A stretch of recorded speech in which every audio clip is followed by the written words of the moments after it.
Hello students, NC children academy के online classes में आपका स्वागत है।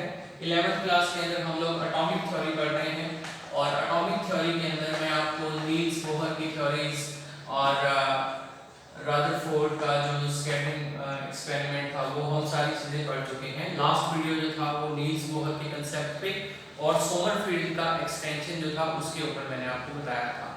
आज हम पढ़ेंगे मॉडर्न एटॉमिक थ्योरी के बारे में कि मॉडर्न एटॉमिक थ्योरी जो है वो क्या है और उसमें क्या क्या चीज़ें जो है वो एक्सप्लेन की जाती हैं। तो जैसे कि मैंने कल आपको थोड़ा ब्रीफ में बताया था कि मॉडर्न एटॉमिक थ्योरी में हम तीन कंसेप्ट पढ़ते हैं, डी ब्रॉगली कंसेप्ट या de Broglie concept of dual nature of matter. Second जो था वो श्रोडिंगर वेव इक्वेशन थी और जो थर्ड था वो था हाइजेनबर्ग अनसर्टेनिटी प्रिंसिपल। तो आज हम इन तीनों को ही स्टडी करेंगे कि ये तीनों प्रिंसिपल जो है बेसिकली हैं क्या। तो देखो भाई, मॉडर्न एटॉमिक थ्योरी के अंदर जो पहला प्रिंसिपल है वो है डी ब्रॉगलीज प्रिंसिपल, ठीक है। और डी ब्रॉगली प्रिंसिपल जो है वो बताता क्या है, ये एक्चुअल में ड्यूल नेचर ऑफ मैटर बताता है, ठीक है। कुछ ही दिन पहले हमने प्लांक का एक लॉ पढ़ा था, प्लांक्स का, और उसने बताया था कि जो वेव होती है या जो इलेक्ट्रोमैग्नेटिक रेडिएशन होती है उनमें ड्यूल नेचर होती है, यानी कि वो पार्टिकल की तरह भी बिहेव करती है और वेव की तरह भी। और यहाँ आज डी ब्रॉगली हमें ये बताएंगे कि ड्यूल नेचर जो है वो मैटर की भी होती है भैया, पार्टिकल जो है ना वो भी दो तरीके से बिहेवियर करते हैं। तो आइए इसको पढ़ते हैं हम लोग। ये एक्चुअल में जो ड्यूल नेचर जो थी ये डी ब्रॉगली ने प्लांक और आइंस्टीन के दोनों के कंसेप्ट से उनको मिक्स करके निकाली थी। तो देखिए क्या था, प्लांक्स इक्वेशन जो है वो क्या है, एक्चुअली में वो ये है E is equal to H nu, equation number 1, ठीक है। और जो आइंस्टीन की इक्वेशन थी वो थी E is equal to mc square, equation number 2। अब डी ब्रॉगली ने क्या किया, इन दोनों को इकट्ठा कर दिया, ठीक है। फ्रॉम इक्वेशन 1 एंड 2, 1 और 2 से उसने क्या किया कि दोनों इक्वेशन को आपस में मिक्सअप कर दिया। तो देखिए दोनों को जब मिक्स करेंगे तो h mu is equal to mc square आ जाएगा क्या, क्योंकि E और E तो दोनों क्या है, सेम है। तो h nu is equal to mc square आ जाएगा। अब अपन क्या करते हैं, यहाँ पे थोड़ा सा एक चीज आपको याद रखनी पड़ेगी कि nu is equal to c upon lambda होता है। शायद कल के टॉपिक में आपने इसको पढ़ा होगा, nu is equal to c upon lambda। तो इसको एक बार मैं बिठा देता हूँ यहाँ से, इसका डेरिवेशन हम इधर कर देंगे पूरा, ठीक है। तो देखो यहाँ पर क्या होगा, nu is equal to c upon lambda, तो h की ये nu की जगह इसको रिप्लेस कर देते हैं, तो h c upon lambda is equal to mc square, ठीक है।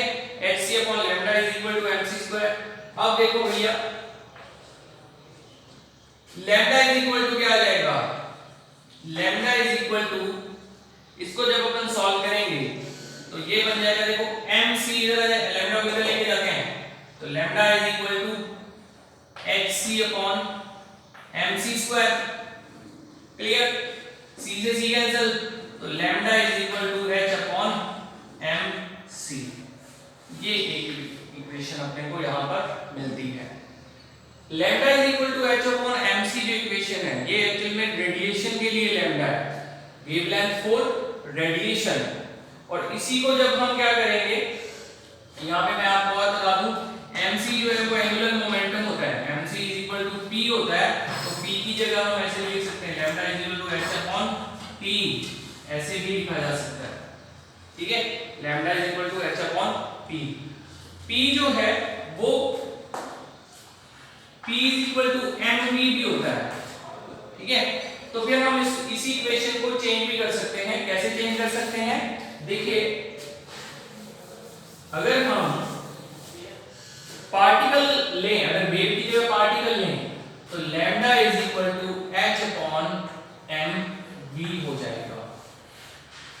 ठीक, अब ये दोनों इक्वेशन जो है वो किस किस के लिए बनी? देखिए दो इक्वेशन बनी ना, एक तो lambda is equal to H upon MC बनी, lambda is equal to H upon MC, और एक इक्वेशन बनी lambda is equal to H upon MV, de Broglie concept से बनी है ये। तो इन दोनों इक्वेशन में देखो भाई है दोनों एक ही, अगर आप ऐसे लिखें तो h upon p, third equation p is equal to mc भी होता है और p is equal to mv भी होता है।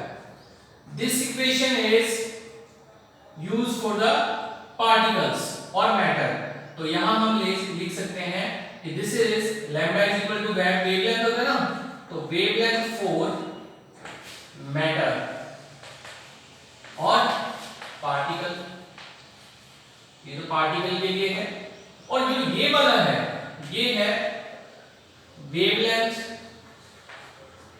फॉर रेडिएशन, ठीक है। c जो है वेलोसिटी ऑफ लाइट है, m मास है, h प्लांक कांस्टेंट है, h प्लांक कांस्टेंट है, m मास है, v जो है वेलोसिटी ऑफ पार्टिकल है। क्लियर? जो ये इक्वेशन है वेलोसिटी ऑफ पार्टिकल जो है, इसमें अपने को ये ध्यान रखना है कि पार्टिकल जो है वो बहुत ही छोटे साइज के होने चाहिए, ठीक है। तो पार्टिकल की जगह आपने ये ध्यान रखना है कि इलेक्ट्रॉन होने चाहिए या फिर प्रोटॉन होने चाहिए या फिर न्यूट्रॉन होने चाहिए, या फिर जो अदर पार्टिकल हैं एक्सेट्रा में लिख देता हूं, अदर पार्टिकल हुए वो पार्टिकल हम यूज कर सकते हैं, होने चाहिए बहुत ही छोटे, ठीक है, बहुत ही माइन्यूट पार्टिकल होने चाहिए। तो डी ब्रॉगली का कांसेप्ट समझ में आया? एक ही इक्वेशन दी है दोनों के लिए, और वेव के लिए भी और पार्टिकल के लिए भी, ठीक है। तो इसको हम ड्यूल नेचर ऑफ मैटर कहते हैं। डी ब्रॉगली ने ये चीज कही थी कि जो ये ड्यूल नेचर ऑफ मैटर है ना, ये बड़े पार्टिकल पे अप्लाई नहीं होता कभी भी, ये प्रिंसिपल, ये हमेशा बिल्कुल जो छोटे पार्टिकल हैं उनके ऊपर अप्लाई होता है, ठीक है। तो अपने इसको ना प्रूफ करके देख लेते हैं, कैसे? एग्जांपल, ठीक है, लैम्डा यानी कि फॉर अ क्रिकेट बॉल, ठीक है। एक क्रिकेट बॉल के लिए हम लैम्डा की वैल्यू कैलकुलेट करते हैं, देखिए कैसे करेंगे। तो यहां पर क्रिकेट बॉल का जो मास है भाई, वो मास यहां पर आपको दिया हुआ है 0.1 kg into 10 to the power 0.1 into 10 to the power 5, ये इसमें वेलोसिटी दी हुई है, ठीक है, ठीक है, वेलोसिटी इसमें, हाँ। तो 1 ये तो इसका थोड़ा अलग डाटा दिया हुआ है, 0.1 जो है ये केजी मास दिया हुआ है, वेलोसिटी दी हुई है 10 to the power 5, ठीक है, मीटर पर सेकंड ऐसे दिया हुआ है, ठीक। तो देखो अपन क्या करते हैं, lambda is equal to particle के लिए ये फार्मूला लगेगा h अपॉन mv, h कितना है हमने बताया गया था 6.62 into 10 to the power -34 होता है, -34, m कितना दिया है 0.1 और 10 to the power 5। जब आप इसको लैम्डा को निकालोगे ना यहाँ पर, तो ये लैम्डा की वैल्यू आ जाएगी इसके अंदर 6.62 multiply by 10 to the power -38, -38, यहाँ देखो -38 दिया हुआ है, यानी कि ये वैल्यू जो है बहुत ही क्या होती है, कम होती है, बहुत ही कम। इसलिए जो बड़े पार्टिकल हैं वो कभी भी वेवलेंथ जो है क्योंकि उनकी बहुत कम होती है, तो वो वेव की तरह बिहेवियर नहीं करेंगे, यानी कि डी ब्रॉगली का जो कांसेप्ट है वो बड़े पार्टिकल पे अप्लाई नहीं होगा। तो फिर छोटे पार्टिकल पे अप्लाई कैसे होगा? तो चलो छोटे पार्टिकल की बात कर लेते हैं। Lambda is equal to h upon mv, h होता है 6.62 into 10 to the power -34, m यहां पर कितना होगा, हमने इलेक्ट्रॉन ले लिया 9.31, ठीक है, इलेक्ट्रॉन के लिए अपन अप्लाई कर देते हैं 9.1 ही होता है भाई, 9.1 into 10 to the power -31 kg, ठीक है। और वेलोसिटी जो है सेम रखते हैं 10 to the power 5 रखते हैं, ठीक है। जब आप इसको सॉल्व करोगे तो कैलकुलेटर से सॉल्व करने पर ये आ जाएगा 7.27 into 10 to the power -9।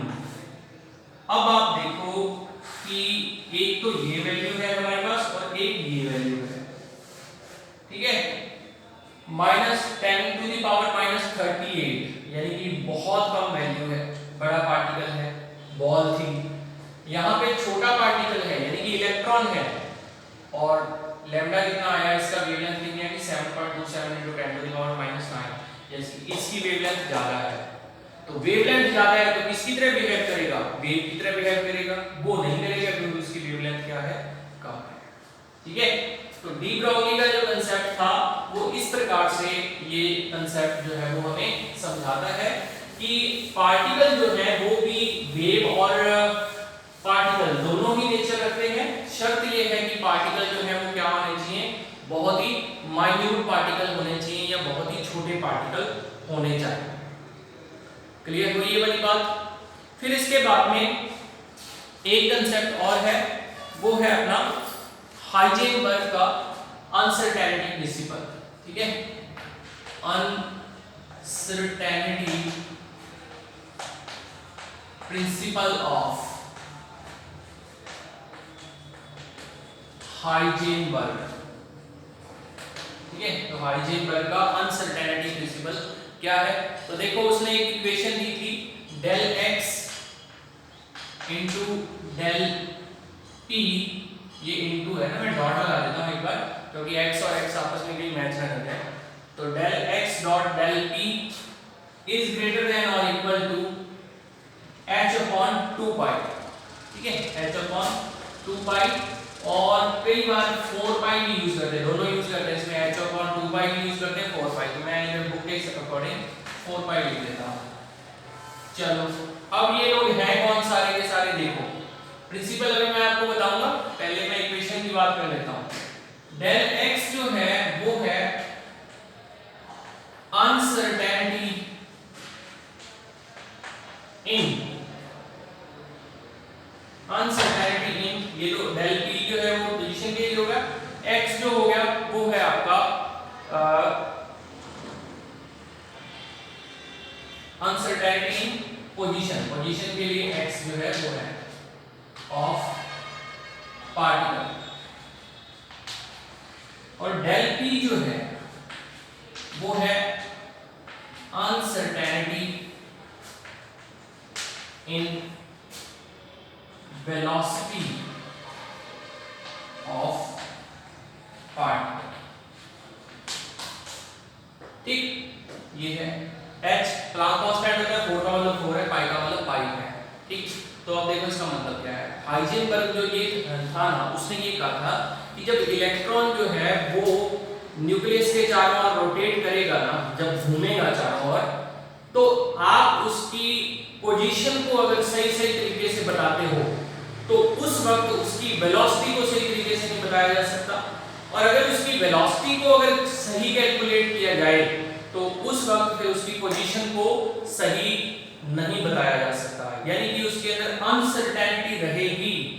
मतलब ये हुआ अनसर्टेनिटी प्रिंसिपल का मतलब ये है कि इलेक्ट्रॉन की या किसी भी स्मॉल पार्टिकल की, हम इलेक्ट्रॉन वर्ड यूज कर लेते हैं क्योंकि इलेक्ट्रॉन भी एक स्मॉल पार्टिकल है, इलेक्ट्रॉन की पोजीशन और उसकी वेलोसिटी के दोनों वैल्यू साथ साथ बिल्कुल एक्यूरेट नहीं कैलकुलेट किए जा सकते।